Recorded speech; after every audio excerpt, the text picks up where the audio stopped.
Eu quero chamar a vossa atenção para o livro de Daniel, capítulo 12. Nós iremos estudar este capítulo, um dos mais difíceis das Sagradas Escrituras, mas eu tenho certeza que no último versículo a nossa expressão será: como Deus é maravilhoso e como Ele quer que aprendamos a sua palavra. Antes de mais nada, eu desejo falar rapidamente sobre a nossa igreja, a Assembleia de Deus. É uma igreja apostólica, reformada, arminiana, wesleyana, pneumatológica e escatológica, além de ser evangelística, missionária e forte compromissada com o Senhor Jesus Cristo e com esta palavra. É a nossa igreja. É uma igreja apostólica, por estar firmada na doutrina dos apóstolos e dos santos profetas de nosso Deus. É uma doutrina reformada também, ou uma igreja reformada, por aceitar a Bíblia Sagrada como a única regra de fé infalível para a nossa prática e para a nossa crença. É uma igreja arminiana, por aceitar os postulados e as conclusões a que chegou o nosso irmão Armínio quanto à soteriologia bíblica. Soteriologia é a doutrina da salvação. É também uma igreja pneumatológica, ou seja, nós acreditamos plenamente na atualidade do batismo com o Espírito Santo e dos dons espirituais. E é uma igreja escatológica, porque apregoamos a iminência da volta de nosso Senhor e Salvador Jesus Cristo. E por se falar em escatologia, nós precisamos situar a nossa igreja na pós-modernidade, uma época tão cruel e inimiga da fé cristã, uma época de relativismos morais e éticos, uma época na qual a sociedade já não tem mais certeza de nada. Por esse motivo, em meio a tantas incertezas, nós, como povo de Deus, devemos reafirmar a nossa fé nesta palavra, na doutrina dos santos profetas, dos apóstolos de nosso Senhor Jesus Cristo, nos princípios basilares da Santa Reforma, na doutrina soteriológica de Armínio, no princípio wesleyano de uma pureza interior, de um movimento espiritual em nossa vida que nos modifique por dentro e por fora. E precisamos também, aqui, neste momento, apregoar que o Senhor Jesus Cristo continua a batizar com o Espírito Santo, a distribuir os dons espirituais, a operar sinais e maravilhas, e que em breve haverá de buscar a sua igreja. Daniel capítulo 12 e versículo 1. Nesse tempo se levantará Miguel, o grande príncipe, o defensor dos filhos do teu povo, e haverá tempo de angústia, qual nunca houve desde que houve nação, até aquele tempo. Mas naquele tempo será salvo teu povo, todo aquele que for achado inscrito no livro. Prezados obreiros, estamos diante da mais difícil profecia das Sagradas Escrituras, que são os 45 dias de Daniel.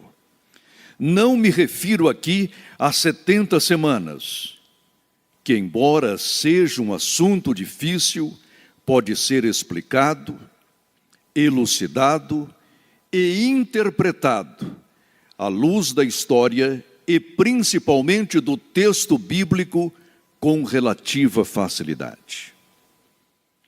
Mas como entender os 45 dias do profeta Daniel? Mais adiante voltaremos a falar sobre ele. Mas neste momento, eis que o profeta Daniel recebe a revelação acerca do período mais difícil da história do povo judeu. Um período de trevas, lutas, incertezas, ais, perseguições, exílios, espadas. Mas diz aqui o Senhor que nesse tempo da grande tribulação propriamente dita, eis que se levantará Miguel, o grande príncipe que luta pelos filhos de Israel para livrá-los, para ajudá-los em todos os seus embates. Quando falamos neste grande anjo, observamos um ser de primeira grandeza. Sábio, corajoso, inteligente, guerreiro e hoje chefe das hostes ou teorias angelicais. Um grande anjo. Mas quando nos pomos a observar-lhe a história, deparamos-nos com alguns fatos bastante interessantes. Com base em Judas, versículo 9, observamos que a sua primeira grande missão foi o sepultamento do profeta Moisés. Como todos nós sabemos, Moisés, aquele líder, aquele grande líder, aliás, aquele grande singular líder, aquele homem que falava com o Senhor face a face, ao morrer, deixou uma grande lacuna da história de Israel. E o Senhor, em sua presciência, fez com que o seu corpo fosse bem sepultado, em um lugar desconhecido. E pelo contexto das Sagradas Escrituras, chegamos a esta conclusão, que Miguel, um dos primeiros príncipes, foi encarregado de cuidar do sepultamento de Moisés. E ele o fez. Mas, nesse momento em que ele estava a sepultar o grande profeta, eis que Satanás começou a se lhe opor. Não queria que o túmulo de Moisés ficasse ignoto, desconhecido. Mas Miguel, valente, corajoso, audaz, repreendeu Satanás em nome do Senhor. Parece-me, não podemos afirmar com total certeza, mas pelo espírito da profecia, chegamos à conclusão de que esta foi a primeira missão do arcanjo Miguel, que naquele tempo talvez nem fosse considerado ainda arcanjo, porque precisamos entender algo bastante interessante acerca dos anjos. Em primeiro lugar, eles crescem em sabedoria, em justiça, em santidade e em pureza, são santos, sim, são eleitos, sim, mas a nossa semelhança, eles não foram criados sabendo todas as coisas, não foram chamados à existência conhecendo tudo. Eles crescem em conhecimento e em sabedoria. Tanto é que diz Pedro que eles desejam atentar à nossa experiência de salvação. Eles desejam, mas parece que não conseguem. Mas voltemos a Miguel. Em Daniel capítulo 10 e versículo 13, nós observamos que naquela grande luta que se deu nas regiões sidérias entre um anjo do Senhor e um anjo de Satanás, ou o próprio Satanás em si, uma luta que teria durado 21 dias, uma luta nas regiões sidérias. Eis que esse anjo não conseguia levar a mensagem ao profeta Daniel, e naquele momento nenhum dos anjos prontificou-se a ajudar aquele mensageiro, senão Miguel, um dos primeiros príncipes. Ele prontificou-se, lutou contra Satanás, e assim o mensageiro do Senhor pôde trazer a Moisés aquela revelação. E nisso, diante de Deus, diante dos outros anjos, eis que Miguel foi subindo de categoria. Observem que em Daniel capítulo 10 e versículo 13, ele é chamado de um dos primeiros príncipes.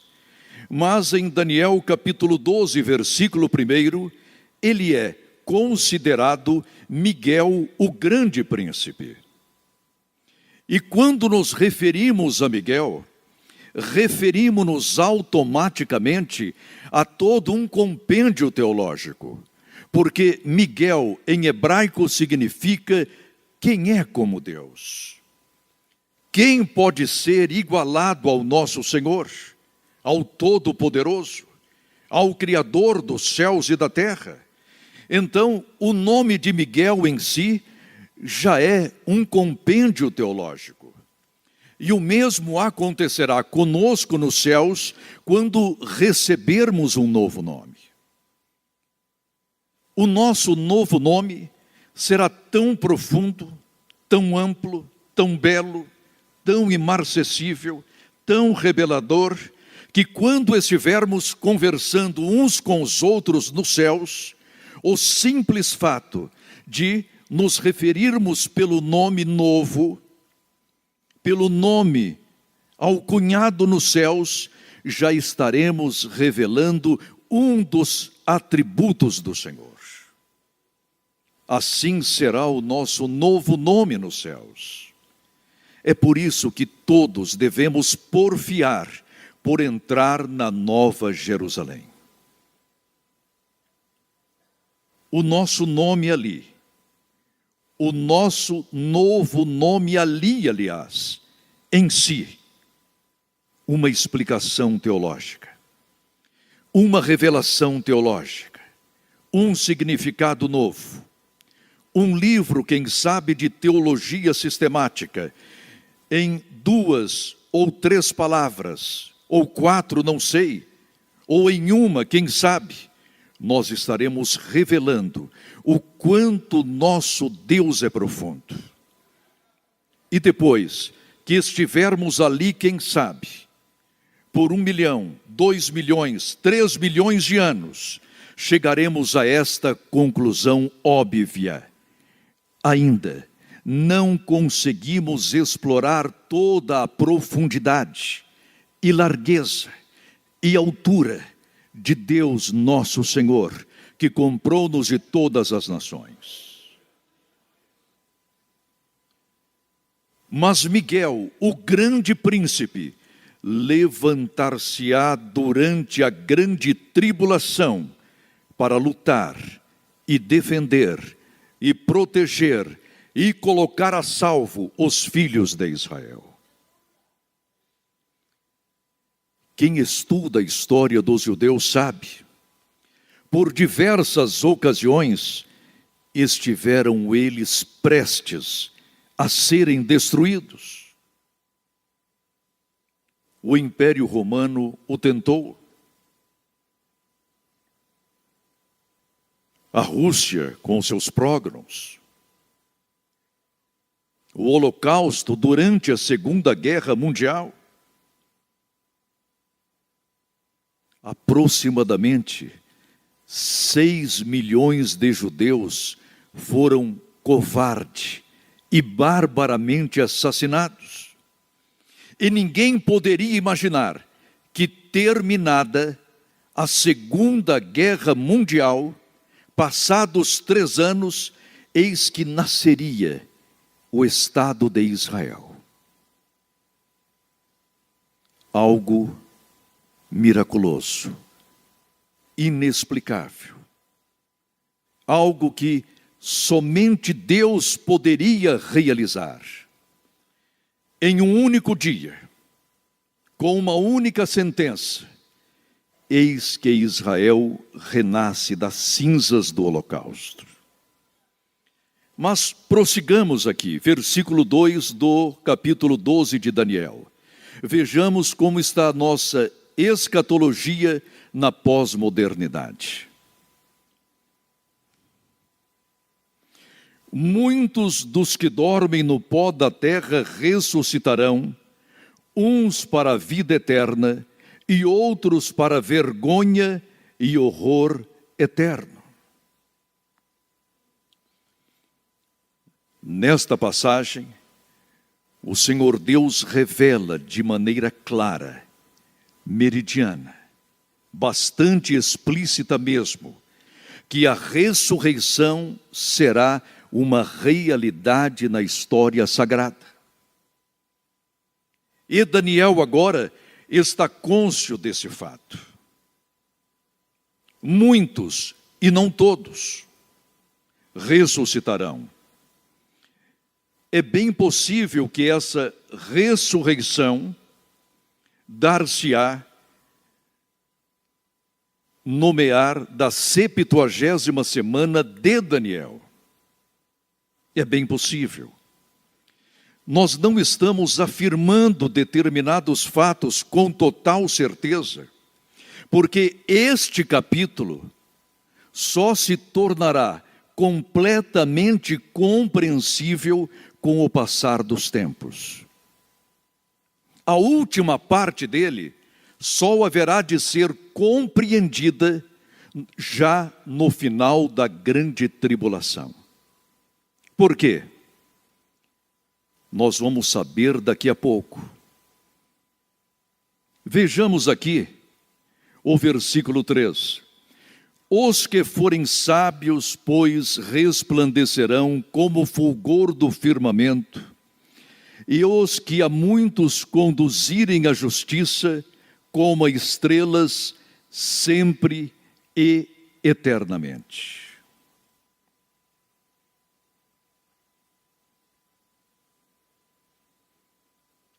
Cabe à Igreja de nosso Senhor Jesus Cristo hoje apregoar enfaticamente o retorno de nosso Senhor Jesus Cristo. No início da obra pentecostal, todos perguntavam-nos uns aos outros: o irmão está preparado para a volta de nosso Senhor? E se o Senhor Jesus Cristo voltar agora, você está devidamente preparado? E o nosso coração tremia. A nossa alma tremia. O nosso ser todo, por inteiro, tremia. Porque sabíamos que a iminência da volta do Senhor era algo real. Mas o tempo passou e, infelizmente, deixamo-nos aprisionar, primeiro pela modernidade e agora pela pós-modernidade. Hoje, já fazemos planos, não para morar na Nova Jerusalém, mas para estabelecermos aqui o nosso milênio todo particular. Achamos, senhores, que podemos ser felizes aqui para sempre, tendo, quem sabe, uma boa casa, uma fazenda, algumas cabeças de gado, uma conta bancária, muitos dividendos, amigos poderosos, e estamos deixando-nos engodar pela teologia da prosperidade e outras tralhas teológicas que chegam à nossa igreja sem que vigiemos, sem que as impeçamos. Mas o Senhor Jesus Cristo quer que nesta manhã sejamos sábios. De que forma seremos sábios? Vejam aqui. E os que forem sábios, pois, resplandecerão como o fulgor do firmamento. E os que a muitos conduzirem à justiça, como as estrelas, sempre e eternamente. Evangelizando, ganhando almas, pois diz a Bíblia Sagrada, e Salomão é enfático, quem ganha almas sábio é. É por isso que o nosso evangelho deve ser completo. Preguemos como os antigos. Jesus Cristo salva, batiza no Espírito Santo, distribui os dons espirituais, opera sinais e maravilhas, e está prestes a vir a buscar a sua igreja. É o evangelho completo da sabedoria, é bíblico, apostólico, é reformado, é arminiano, é wesleyano, é pneumatológico, é escatológico, é o evangelho completo que devemos pregar agora, porque o Senhor Jesus Cristo não tarda a vir buscar a sua igreja.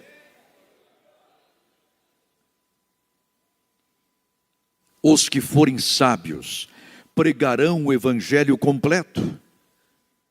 No Antigo Testamento, o Senhor tinha como testemunha a nação de Israel. Mas histórica e temporalmente Israel fracassou. E o Senhor levanta agora a sua igreja. E cabe-nos atuar agora como a voz profética de Deus, como a voz intercessora de Cristo, como o impulso poderoso do Espírito Santo para convencer a todos de que o Rei está voltando.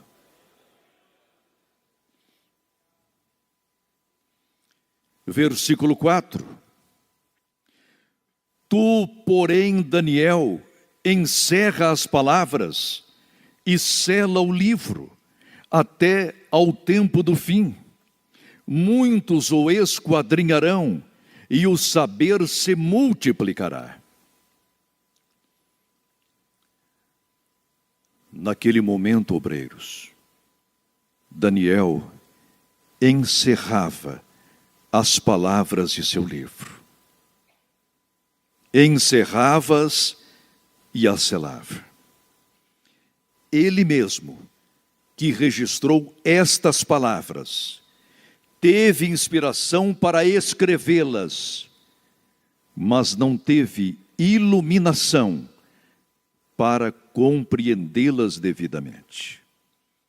E observem que Daniel está entre os 3 homens mais sábios do Antigo Testamento. Estava lado a lado com José, governador do Egito, com Salomão, o homem mais sábio de todos os tempos, E ele agora, Daniel, pontificado como um homem sábio, aliás, sapientíssimo. Tanto é que em Ezequiel capítulo 28 lemos, nesta condenação a Satanás: eis que és mais sábio do que Daniel. Somente Satanás, com toda a sua experiência, com toda a sua vivência teológica, psicológica e histórica, podia superar Daniel. Embora Daniel fosse sapientíssimo, ele não teve a iluminação necessária para compreender as palavras que ele, inspirado pelo Espírito Santo, registrava. E o Senhor diz-nos aqui: até ao tempo do fim. E o tempo do fim é agora, neste momento. E diz ainda o Senhor através de Daniel: muitos o esquadrinharão. O quê? Imediatamente o livro de Daniel. Imediatamente a Bíblia toda. Nós estamos neste momento esquadrinhando o livro de Daniel para compreendermos com mais largueza o programa escatológico de Deus para os últimos dias. E a boa notícia é: muitos o esquadrinharão e o saber se multiplicará. Que saber é este? Filosófico, tecnológico, científico? Que saber é este? É o saber profético e escatológico do programa de Deus para os últimos dias da história humana. Isto significa que quanto mais lermos esta palavra, Daniel, Apocalipse, os profetas, o Antigo Testamento, o Testamento Novo, a Bíblia toda, o nosso saber acerca do programa de Deus para os últimos dias crescerá. Então, a ordem é esta: esquadrinhar a palavra de Deus. Versículo 5. Então eu, Daniel, olhei, e eis que estavam em pé outros dois anjos, um de um lado do rio, o outro do outro lado. O que isto significa? A profecia era tão grande, tão profunda, tão larga, tão alta, tão abrangente, tão bela, tão sublime, tão exaltada, que um anjo só seria insuficiente para explicá-la ao profeta Daniel. E o Senhor manda 2 mensageiros para que interpretassem, para que servissem de intermediário ao profeta, mas não poderiam revelar-lhe tudo, porque nem eles, os próprios anjos, até aquele momento conheciam profundamente os planos de Deus. Os anjos são anjos, mas não sabem tudo. Os anjos são anjos, mas não podem tudo. Os anjos são anjos, mas não compreendem tudo. Os anjos são anjos, mas não detêm todos os mistérios. Eles não sabem, por exemplo, quando dar-se-á o arrebatamento da igreja. Naquele momento, os próprios seres celestes eram insuficientes e incapazes de compreender a profecia que naquele momento estava sendo elucidada.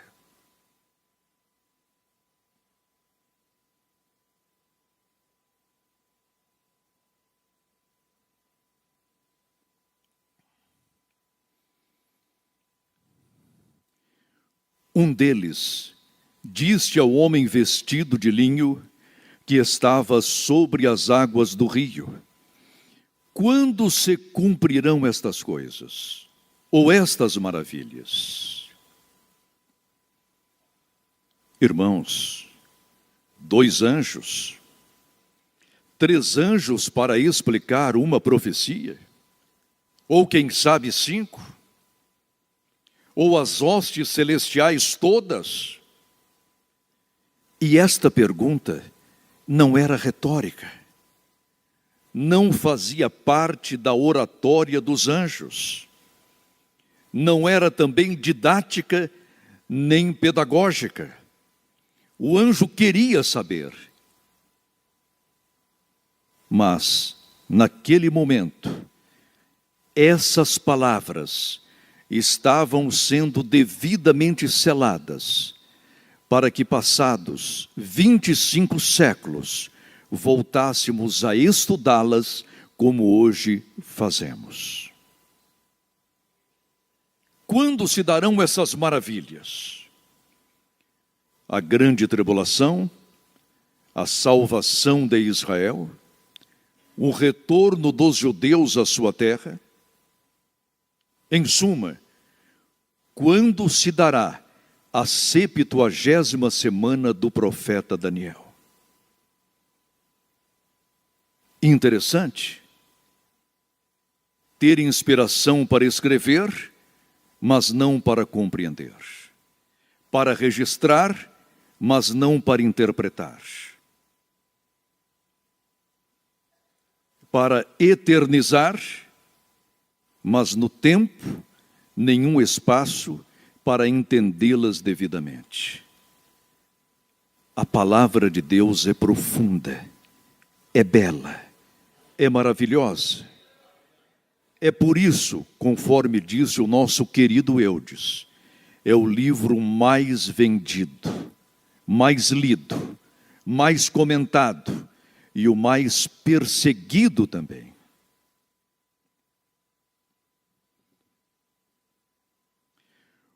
Ouvi o homem vestido de linho, que estava sobre as águas do rio, quando levantou a mão direita e a esquerda ao céu, e jurou por aquele que vive eternamente, que isso seria depois de um tempo, 2 tempos e metade de um tempo. E quando se acabar a destruição do poder do povo santo, estas coisas todas se cumprirão.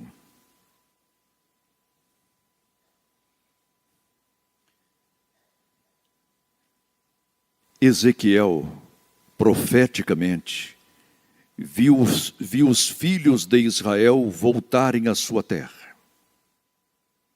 E lá, reunidos, quais ossos secos naquele grande vale, mesmo assim, em sua incredulidade, formaram uma nação,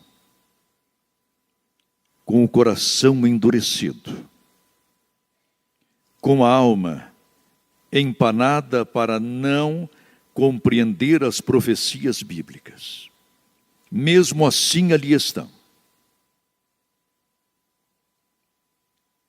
Não aceitam o Cristo, não o recebem, rejeitam-no, blasfemam dele.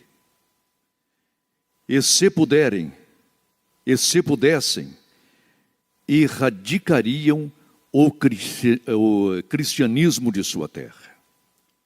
Mesmo assim, eles desfrutam de um grande cuidado, de um grande carinho por parte de Deus, porque o concerto com Abraão, a aliança com Isaque e aquele estabelecimento histórico e eterno com Jacó prevalecem, continuam, estão vigindo até o dia de hoje. Mas, após o arrebatamento da igreja, segundo depreendemos das profecias bíblicas, Eis que se levantará o anticristo e o falso profeta para confundirem a nação de Israel.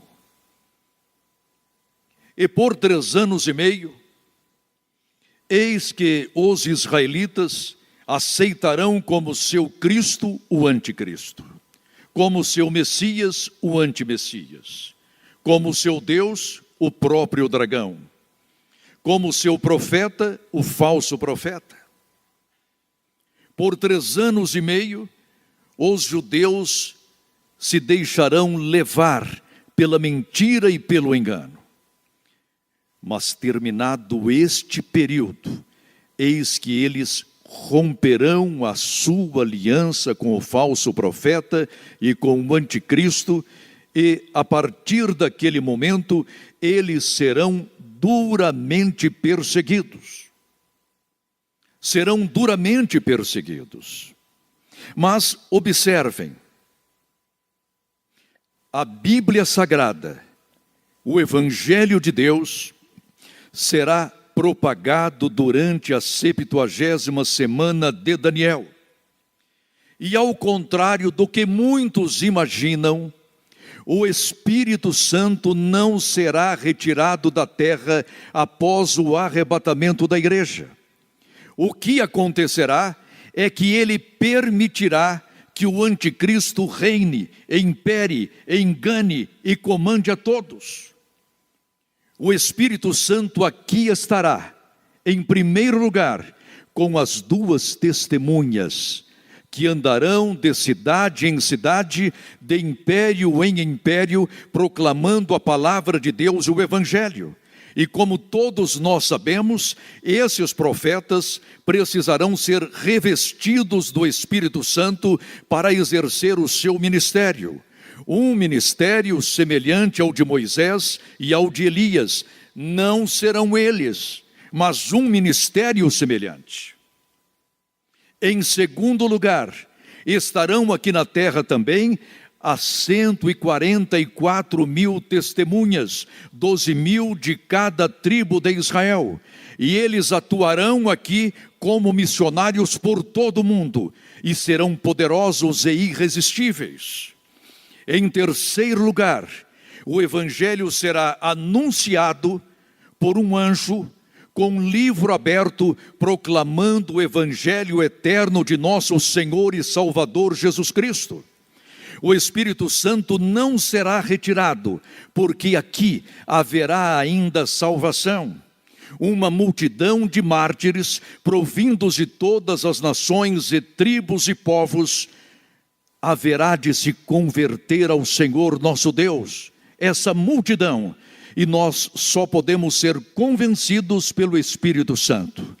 O Espírito Santo terá um grande trabalho aqui na terra ainda. E um outro ponto muito importante, ao contrário do que muitos ensinam, a Bíblia, após o arrebatamento da igreja, não perderá sua inspiração, continuará a ser a palavra eterna do nosso Deus.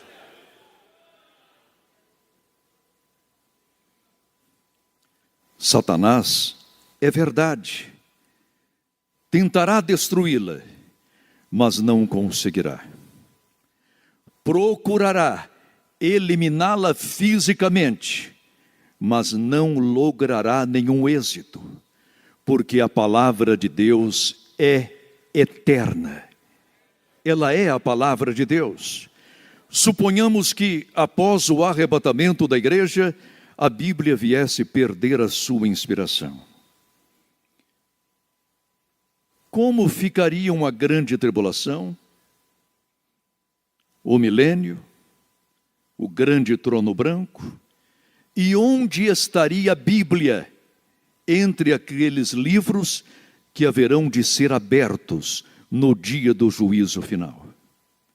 A Bíblia é a eterna e inspirada e inerrante palavra de Deus. Versículo 8. Eu, porém, não entendi. Então eu disse: meu Senhor, qual será o fim destas coisas? Daniel simplesmente não entendeu. Meu Senhor, qual será o fim destas coisas? Se Daniel não entendeu, logro eu algum entendimento, alguma compreensão, alguma luz, alguma iluminação? Se Daniel não conseguiu entender, conseguiremos nós? Sim, em parte, porque o livro de Daniel, principalmente este último capítulo, é para ser totalmente compreendido após a grande tribulação, ou durante a grande tribulação. E vamos explicar por quê. Daniel, volto a repetir, teve inspiração para escrever, mas não teve iluminação para entender.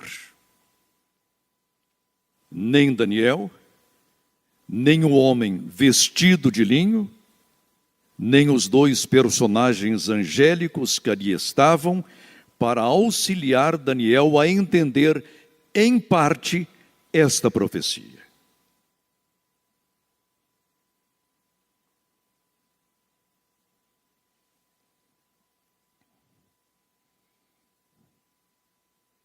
Ele respondeu: vai, Daniel, porque estas palavras estão encerradas e seladas até ao tempo do fim.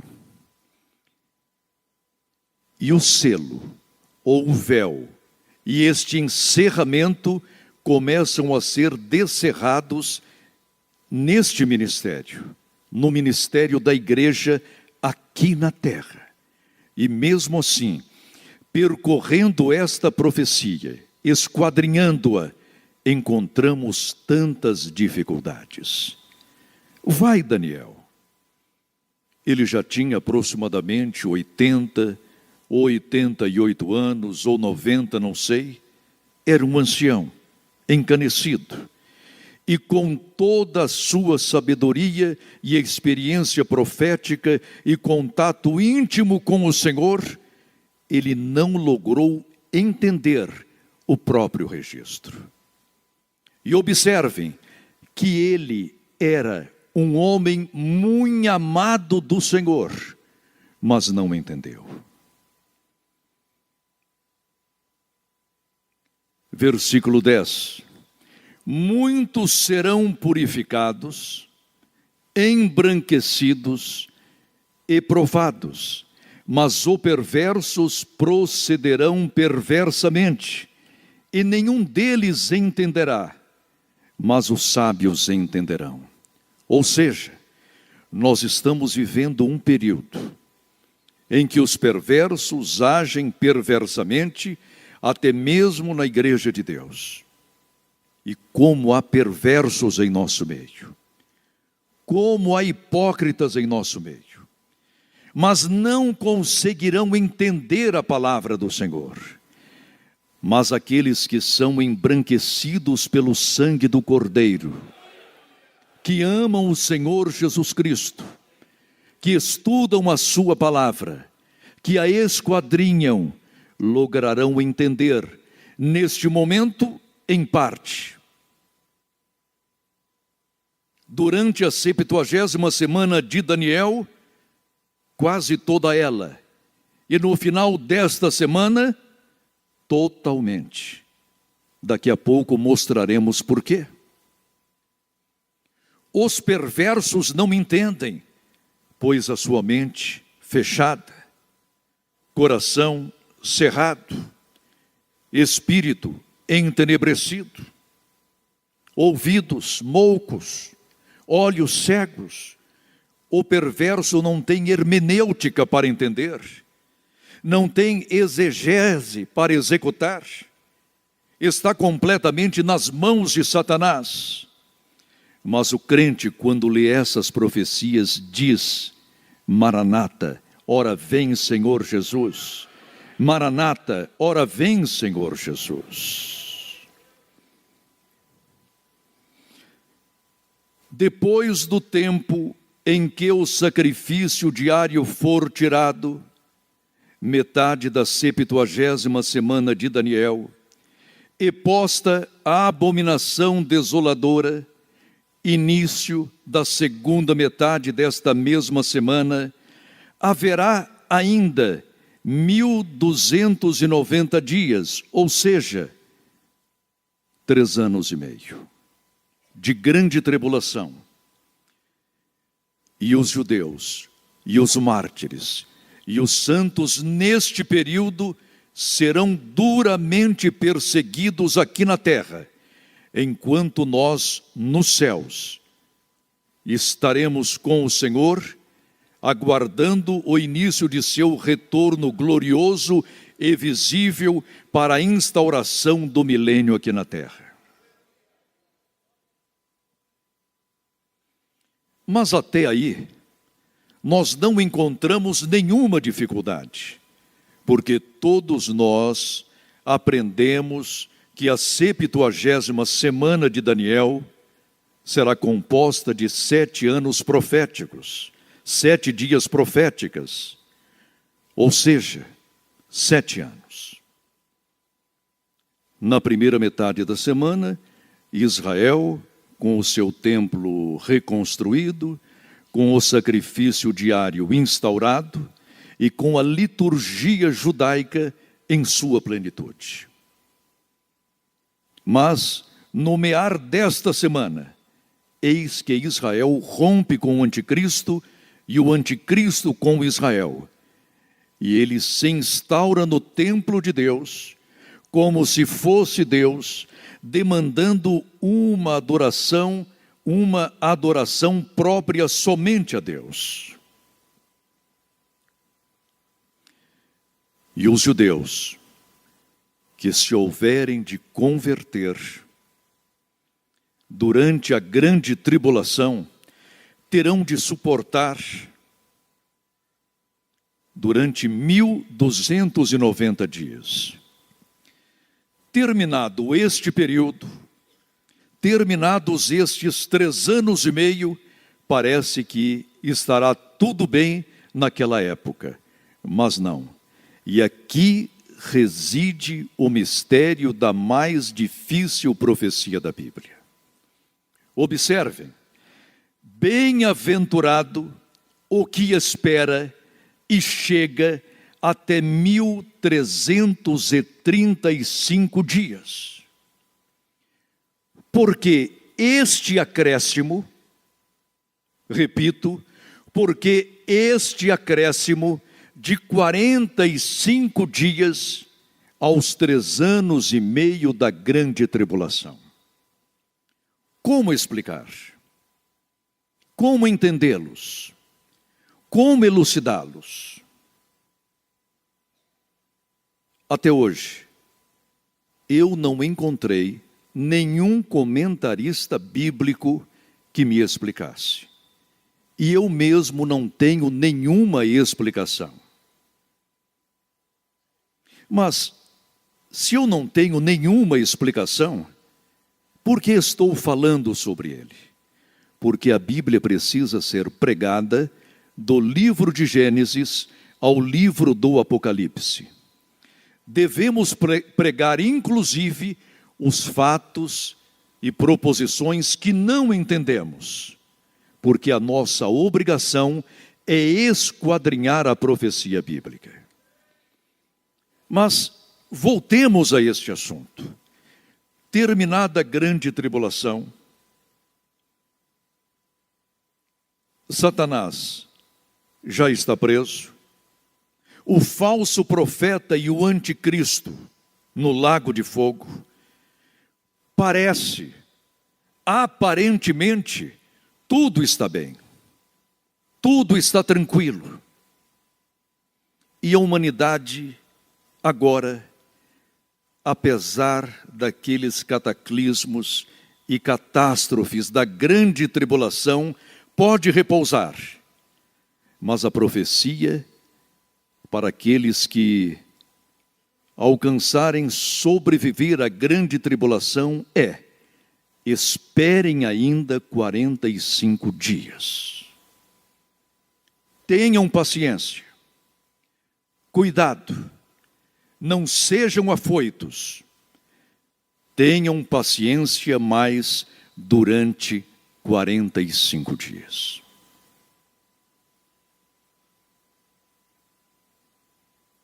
Nós não entenderemos, mas os santos, quer gentios, quer judeus, que estiverem vivendo este período, e eles, ao lerem esta palavra, haverão de compreendê-la perfeitamente, porque haverão de esperar ainda 45 dias, até a manifestação plena de nosso Senhor e Salvador Jesus Cristo com a igreja. Irmãos, até agora, não consegui compreender esta profecia.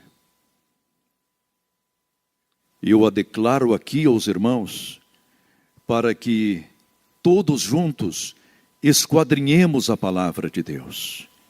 Precisamos entendê-la. É claro que não podemos forçar aqui nenhuma hermenêutica, nenhuma exegese, não podemos torcer a Bíblia e dizer, eu tenho a resposta, porque a Bíblia só será devidamente entendida quando os fatos começarem a se realizar. 45 dias. Por quê? Eu vou repetir esse texto. E o Senhor aqui é bastante categórico. Bem-aventurado o que espera e chega. Muitos esperarão, mas não chegarão. Bem-aventurado o que espera e chega até 1335 dias. Daniel ouviu, tentou compreender. Os dois anjos que agora estavam ao seu lado, nada compreenderam, entenderam nada, e possivelmente aquele ser vestido de linho, que estava regendo esta revelação com bastante parcimônia, também não logrou entendê-la. E agora, Daniel, o que o profeta fará? Como agirá o santo profeta diante de uma profecia tão difícil? E o Senhor diz-lhe agora, tu, porém, segue o teu caminho até o fim. Às vezes, chegar até o fim é mais importante do que obter a revelação completa de certas passagens das Sagradas Escrituras. Sim, senhores. Quanto a ti, Daniel, vai até o fim. Quanto a nós, prossigamos, caminhemos, peregrinemos até o fim, ao encontro de nosso Senhor e Salvador Jesus Cristo. Diante desse desafio profético, como agir? Que os santos sejam mais santos, que os perversos procurem se converter, mas se não o quiserem, morrerão em sua perversidade. Que os santos sejam mais santos ainda, que os pastores procuremos encaminhar cada ovelha e cada cordeirinho nos caminhos do Senhor. Quanto a nós, pastores, vivamos em união, deixemos de lado o orgulho, as brigas, as rixas, as invejas, as divisões. Amemos o nosso pastor, estejamos ao seu lado, façamos com que o nosso ministério esteja sempre unido, coeso, esperando de mãos dadas a volta de nosso Senhor e Salvador Jesus Cristo. Deixemos de lado as mentiras, as calúnias. Se você é homem de Deus, espere realmente o seu chamamento, a sua oportunidade. O homem de Deus sabe esperar. O homem de Satanás não, é sempre afoito. Então seja um autêntico homem de Deus. Que as esposas ajudem os seus esposos a chegar até o fim, para lá em cima estarem juntos com os seus filhos e filhas. Se o seu filho, por acaso, desviou-se momentaneamente, lute, chore, derrame todas as lágrimas, porque o Senhor não deixará que nenhum de nossos filhos se perca. Lute por eles, batalhe por eles. A ordem para o profeta, diante deste desafio profético é: tu, porém, segue o teu caminho até o fim, pois descansarás. O Senhor quer dar-te agora descanso. Não te afadigues com coisas que não existem, com os planos que Deus não tem para a tua vida. Não te afadigues, pois descansarás. Nós estamos aqui cansados de tantas lutas, dificuldades. Daniel também estava cansado. E ao fim dos dias te levantarás para receber a tua herança. Daniel morreu, está hoje no paraíso, ao lado de nosso Senhor, em companhia dos santos anjos, e não compreendeu ainda a profecia. Não pensem que, ao chegar lá, apareceu um anjo hermeneuta para dizer-lhe: Daniel, aquela profecia é assim, assim, assim, pois nem os anjos sabem explicá-la ainda. Nem eles sabem explicá-la ainda. Te levantarás para receber a tua herança. Pastor, não perca a tua herança. A tua herança não é um grande campo, não é um grande salário. A tua herança é estar lá em cima com o Senhor Jesus Cristo. A tua herança é estar ao lado do Cordeiro de Deus que tira o pecado do mundo. A tua herança é ver as marcas da cruz nas mãos de nosso Senhor. É ver o seu lado ainda lacerado, porque aquelas manchas jamais serão tiradas. Os estigmas no corpo de nosso Senhor são eternos. Vai até o fim. Vai até o fim. Vai até o fim, pelo amor de Deus, não desista agora. Vai até o fim. E que o Senhor Jesus Cristo nos abençoe. Maranata, ora vem, Senhor Jesus.